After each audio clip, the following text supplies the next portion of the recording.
अगला जो आरोप आपके ऊपर है महाराज जी, ये तो बहुत ज्यादा वायरल है, काफी लोग इस बारे में बात करते हैं। मुझे भी काफी मैसेज आए जब मैंने कहा कि आज अनिरुद्धाचार्य जी से मेरा यहाँ पर थोड़ा सवाल जवाब का सिलसिला है। एप्पल का आईफोन दुनिया भर में इस्तेमाल होता है, लेकिन सवाल है कि ये नाम कहां से आया। अनिरुद्धाचार्य महाराज ने इसका भी एक जवाब दिया है, पहले वो आपको सुनाते हैं उनका जवाब।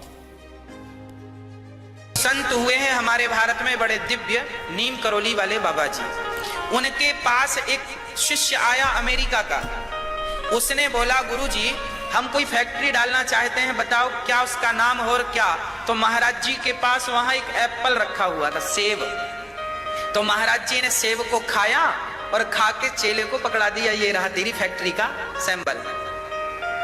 बस खाया हुआ एप्पल महाराज जी ने दिया उस अमेरिका के शिष्य को। उसने उस खाए हुए एप्पल को इतना बड़ा ब्रांड बना लिया कि आज पूरी दुनिया में सबसे बड़ा ब्रांड है उसका। और अब महाराज जी पर इससे जुड़ा सवाल, क्या अनिरुद्धाचार्य जी महाराज ने बिना तथ्यों को जाने भक्तों को एप्पल कंपनी की कहानी सुनाई? ये सवाल है उनके ऊपर, क्या अनिरुद्धाचार्य जी महाराज ने बिना तथ्यों को जाने भक्तों को एप्पल कंपनी की कहानी सुनाई? महाराज जी ये आपके बाद में कैसे आया, कहां से आपने ये तथ्य जाना कि स्टीव जॉब्स को नीम करोली बाबा ने खाया हुआ एप्पल दिया था? एप्पल बनाने वाले जो मालिक हैं, जो भी हैं, वो नीम करोली आश्रम आए थे कि नहीं, पहले आप ये बताइए। जी आए थे, मिले थे। उनकी संतों के प्रति बड़ी श्रद्धा थी। किससे मिले थे? नीम करोली वाले बाबा जी से, महाराज जी से। नहीं मिले थे। आप सर्च कीजिए, आप स्टडी कीजिए इसको, आपको पता लगेगा कि जब वो परेशान होते थे, जब वो उदास होते थे, जब उनकी कंपनी घाटे में जाती थी, तो वो नीम करोली आश्रम जरूर आते थे। नहीं, मैं इस बात से इनकार नहीं कर रहा, मैं आपको एक तथ्य दिखाता हूँ। नीम करोली बाबा के आश्रम स्टीव जॉब्स आए थे, जरा दिखाइए यहाँ पर आए। लेकिन जब वो आए थे तब क्या नीम करोली बाबा थे? क्योंकि भाई तथ्य ये कहते हैं कि नीम करोली बाबा की 1973 में वृंदावन में मृत्यु हो गई थी। अच्छा। और स्टीव जॉब्स 1974 में नीम करोली के दरबार गए थे। तो जब नीम करोली बाबा जिंदा ही नहीं थे अनिरुद्धाचार्य जी, तो उन्होंने मुलाकात कब कर ली और अपना खाया हुआ एप्पल या सेब कब उनको दे दिया? जो मैंने सुना था, उस सुनने में ये शायद हो सकता है कि ये गलत हो, पर ये बात तो थी कि वो आते थे और आश्रम में। चलो देखिए, जरूरी नहीं है कि संत हों, संतों का स्थान उनके ना रहने पर भी वो स्थान शक्तियों से परिपूर्ण होता है। और वो वहां आए, बात मायने रखती है कि वो वहां आए।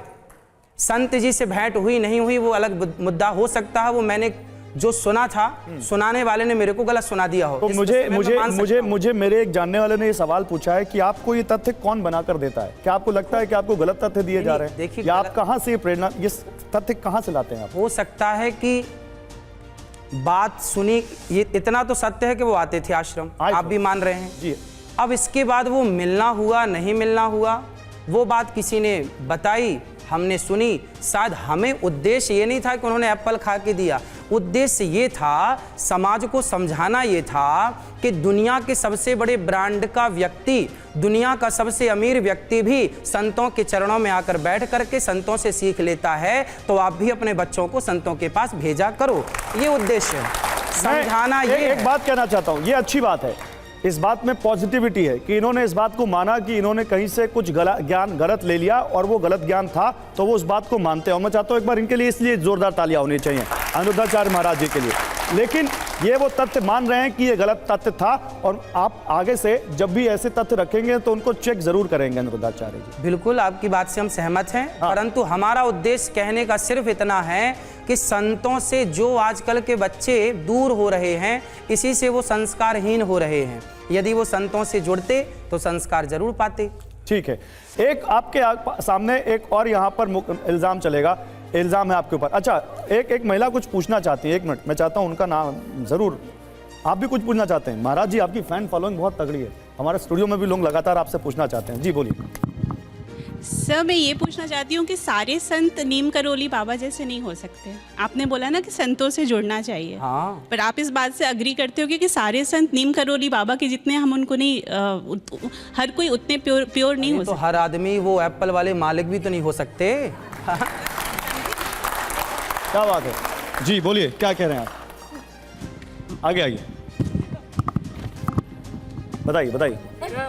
आचार्य जी से सवाल है, उन्होंने अभी स्वीकार किया, जोर से बोलिए। उन्होंने स्वीकार किया, माइक दे दी। उन्होंने स्वीकार किया कि उन्होंने ये बात कहीं सुनी हुई थी तो क्या आपको लग नहीं रहा आप आस्था के नाम पे अंधविश्वास को बढ़ावा दे रहे हैं? लाइए, इसमें क्या अंधविश्वास है बेटा?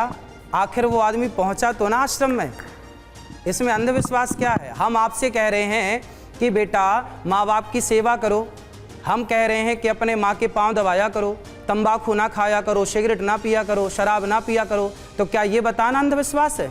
और जो खुलेआम गुटखा बेच रहे हैं वो बड़े अच्छे हैं। ठीक है, अब नहीं तर्क वितर्क नहीं, एक मिनट, ये आप क्या बोल रहे हैं, बोलिए। जो आपने बात करी मर्यादा की, जो आप लोगों को चीज़ें बताते हैं उसकी भी कोई मर्यादा होनी चाहिए कि नहीं? कि ऐसा है कि आप कुछ भी बोल दें और लोग, क्योंकि लोग आपको सुनने आते हैं। ठीक है, बताइए। कुछ भी नहीं बोला जाता। अभी एक सवाल का जवाब दे, एक सवाल। कुछ भी नहीं बोला जाता, जो तथ्य होते हैं वो बोले जाते हैं, शास्त्रोक्त जो बातें बोली जाती हैं। हाँ, समझाने के लिए समझाने का तरीका अलग हो सकता है, समझाने के तरीके में अंतर आ सकता है, पर भाव में अंतर नहीं आ सकता। उद्देश्य तो अपने सिद्धांत को पुष्ट करना है। ठीक है, आपने नहीं, अभी इस पर बात करेंगे। वो गए तो थे। नहीं स्टीव, जो अभी बहस मत करिए आपस में, आपने सवाल पूछ लिया, उन्होंने जवाब दे दिया, क्योंकि बहुत सारे अभी ऐसे हम एक मुद्दे पर अटक जाएंगे तो बहुत सारे अभी जो दूसरे आरोप हैं वो रह जाएंगे, और इन्होंने मान लिया कि वो तथ्य गलत थे, इसलिए मुझे लगता है बात वहीं पे खत्म करनी चाहिए। आगे बढ़ते हैं अब इनके ऊपर, क्योंकि आपने गुटखे की, खैनी की, सिगरेट की, नशे की बात की है। भारत नशा मुक्त कैसे हो, इस पर बाबा का संदेश क्या है, जरा ये भी सुन लीजिए आप। शराब क्यों पीते हैं? हम तो खुद चाहते हैं सर इसको छूट जाए। शराब आप छोड़ना चाहते हैं? जी। तो फिर कौन आपके मुंह में डालता है शराब? दोस्त यार हो जाता है, कोई न कोई जिद कर देता है सर। ये दोस्त यार जो आपको शराब पिलाएं वो आपके दोस्त कैसे हो सकते हैं? जो आपको गलत रास्ता बताए वो आपका दोस्त है कि दुश्मन? इसलिए आपका दोस्त मैं हूँ। ये दास अनिरुद्ध को अपना दोस्त बनाओ। आज से हम आपके दोस्त, और जो आपको शराब पिला रहे हैं ना वो आपके दोस्त नहीं है। और देखिए इसी पर एक सवाल है, क्या अनिरुद्धाचार्य जी महाराज की अच्छी बात भी लोगों को बुरी लगती है? एक सवाल ये भी है। आप अच्छी बात करते हैं लेकिन कई बार आप ऐसे शब्दों का इस्तेमाल कर जाते हैं कि लोगों को बुरा लग जाता है। आपने कह दिया गुटखा खाने वाले लोग 2 कौड़ी के होते हैं, शराब पीने वाले लोग 2 कौड़ी के होते हैं, तो आपके हिसाब से महान होते हैं?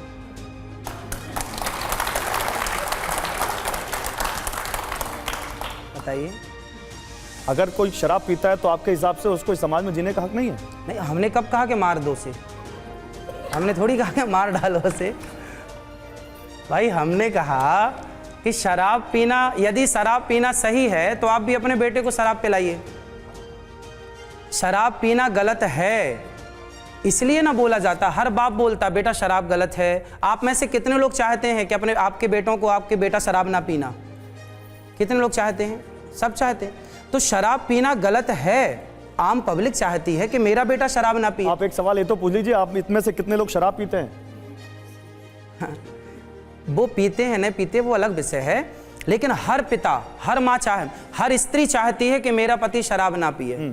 क्योंकि शराब पीकर आपने देखा मंगलसूत्र बिक जाते हैं महिलाओं के, बेटे पढ़ नहीं पाते, बर्तन बिक जाते हैं महिलाओं के। आज तक एक भी पिक्चर नहीं बनी बॉलीवुड में शराब के खिलाफ। शंकर जी पर दूध क्यों चढ़ाते हो उसके खिलाफ पिक्चर बना दी। शराब मत पियो, अच्छी बातें भी लोगों को खराब क्यों लग जाती है? अब वही है जो उस राह पर चलेगा, शराब पिएगा, तो शराब पीने वाले को मैं बोलूंगा कि शराब पीने वाला अच्छा नहीं होता तो वो तो बुरा मानेगा। आप में से कोई कुछ पूछना चाहता है? ठीक है, एक और यहाँ पर हमारे साथ यहाँ पर हैं शख्स, वो कुछ पूछना चाहते हैं। जी क्या पूछना चाहते हैं आप? अनिरुद्ध आचार्य जी से मैं कहना चाहूँगा कि जो आपके कुछ प्रश्नों के उत्तर देने का तरीका है वो थोड़ा और भी अच्छा हो सकता है। जो व्यक्ति शराब पीता है उसे लत है, वो मानसिक रूप से कमज़ोर भी है, तो उसके लिए काउंसलिंग प्रोसेस है पूरा। तो यदि आप उसे समझाकर काउंसलिंग प्रोसेस पे रख देंगे तो शायद वो आपके दिए गए उत्तर को सहज ढंग से स्वीकार करेगा और उसमें सुधार आएगा। लेकिन यदि आप उसे सीधे ही अटैकिंग करेंगे, हर्ट करेंगे, तो वो उस शिक्षा को ग्रहण नहीं करेगा। इनका कहने का मतलब है आप लोगों को डांटने लग जाते हैं सिखाते सिखाते। भैया काउंसलिंग रोज 3 घंटे कथा आती है और आपको आश्चर्य होगा और आप खुशी मनाएंगे इस बात की कि आज तक भागवत सुनकर रोज 3 घंटे में काउंसलिंग करता हूँ, रोज पर डे। आज गैप था, कल कथा पूरी हुई, कल से फिर कथा स्टार्ट, आज गैप था तो आज यहाँ आया। पर डे 12 महीने 365 दिन लगभग रोज 3 घंटे काउंसलिंग करता हूँ, जिसमें आज भारत में लगभग लाखों लोग शराब छोड़ चुके हैं और मांस छोड़ चुके हैं। इस तरह की काउंसलिंग जो वैज्ञानिक विधि है इन तरह की लतों को छुड़ाने की, वैसी काउंसलिंग करनी चाहिए। आप उपदेश दे रहे हैं, ये काउंसलिंग का प्रोसेस नहीं है। भाई उपदेश दें या कैसे भी करें, अर्थ ये है कि शराब छूटनी चाहिए। लाखों लोग छोड़ देते हैं। ठीक है, लेकिन अभी आपके ऊपर क्या आरोप लगा? आप उपदेश देते देते लोगों को डांटने लगते हैं। डांटते नहीं, वो तरीका है बोलने का। डांटते नहीं है, तरीका है बोलने का।